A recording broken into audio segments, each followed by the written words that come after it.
स्थैर्य फलटणकरांचं हक्काचं व्यासपीठ। सध्या आपल्याला महायुतीकडून तिकीट भेटलेले महायुतीमध्ये शिवसेना आणि राष्ट्रवादी काँग्रेस हे मित्रपक्ष त्यांचे समन्वय कसा साधणार?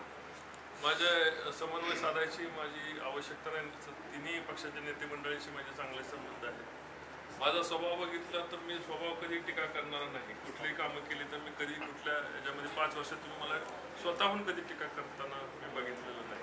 या वरतीने मी या तालुक्यातल्या आणि जरी काय चुकलं असलं नसलं तरी लोकांच्याकडनं माझ्याकडनं मी नेहमीच नम्रतेने लोकांच्या समोर गेलेलो आहे। मला या तालुक्याच्या विकासासाठी ज्यांना कुणाला माझ्याबरोबर यायचं असेल, जे मला हाक देतील त्यांना मी माझ्याही पुढं खांद्यावर घेऊन जायला तयार आहे। निश्चितपणे बाहेरच्या तालुक्यामधल्या सर्व लोकांनी जे माझे विरोधक होते त्यांनी आपलं काम आणि लोकांना असलेली मदत बघून सर्वांनी एकमुखी मोठ्या प्रमाणावर पाठिंबा या ठिकाणी दिलेला आहे। निश्चितपणे ही लढाई एकतर्फी होणार आहे। माड्याची लढाई ही एकतर्फी होणार आहे। भारतीय जनता पार्टीचा आज उमेदवार म्हणून मी पुढे जातोय।